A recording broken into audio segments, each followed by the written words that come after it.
નમસ્કાર મિત્રો, સ્વાગત છે તમારું અમારી YouTube channel Gujarat jobs and ન્યૂઝમાં.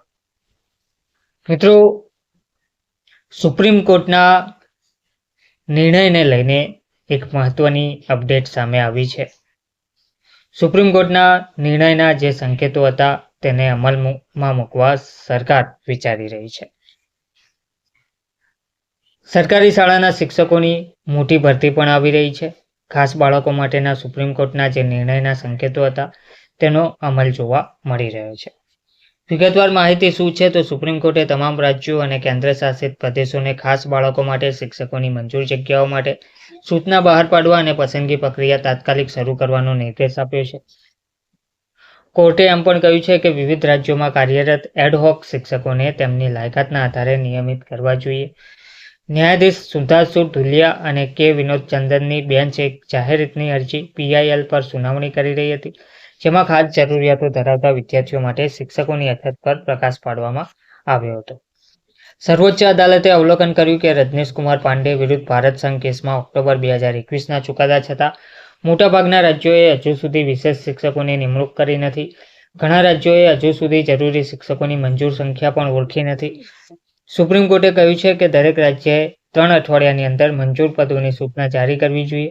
આ પોસ્ટ 2 અગ્રણી અખબારોમાં અને શિક્ષણ વિભાગની સત્તાવાર વેબસાઇટ પર પ્રકાશિત થવી જોઈએ. લાયક શિક્ષકોની નિમણૂક માટે પસંદગી અને નિમણૂક સમિતિની રચના કરવી જોઈએ. શિક્ષકો 20 વર્ષથી જે કરાર પર છે. સુપ્રીમ કોર્ટે શોધી કાઢ્યું કે ઘણા રાજ્યોમાં છેલ્લા 20 વર્ષથી કામચલાઉ શિક્ષકોને કરાર પર રાખવામાં આવ્યા છે. રાજ્યોને તાત્કાલિક 3 સભ્યોની સ્ક્રીનિંગ સમિતિની રચના કરવાનો નિર્દેશ આપવામાં આવ્યો હતો, જેમાં રાજ્ય વિકલાંગતા કમિશનર, રાજ્ય શિક્ષણ વિભાગના સચિવ અને ભારતીય પુનર્વસન પરિષદ RCIના નામાંકિત નિષ્ણાતોનો સમાવેશ થાય છે. આ સમિતિનું કાર્ય એ સુનિશ્ચિત કરવાનું રહેશે કે જે શિક્ષકો લાયકાત ધરાવે છે તેમને ખાસ શિક્ષકના પગાર ધોરણ પર નિયમિત કરવામાં આવે. જો કોઈ શિક્ષક વર્ષોથી કાર્યરત હોય તો વય મર્યાદામાં છૂટછાટ આપવાનો પણ વિચાર કરવામાં આવશે તેવું કહેવામાં આવ્યું છે. બધી સૂચનાઓ 12 અઠવાડિયામાં લાગુ કરવાની રહેશે. સુપ્રીમ કોર્ટે કહ્યું છે કે નિમણૂક પછી જ પગાર ધોરણ આપવામાં આવશે. જે રાજ્યોમાં પહેલાથી જ મંજૂર થયેલી જગ્યાઓ છે ત્યાં પસંદગી પ્રક્રિયા તાત્કાલિક શરૂ થવી જોઈએ. સુપ્રીમ કોર્ટે કહ્યું છે કે તે મામલાની વધુ સુનાવણી 15 જુલાઈએ કરશે.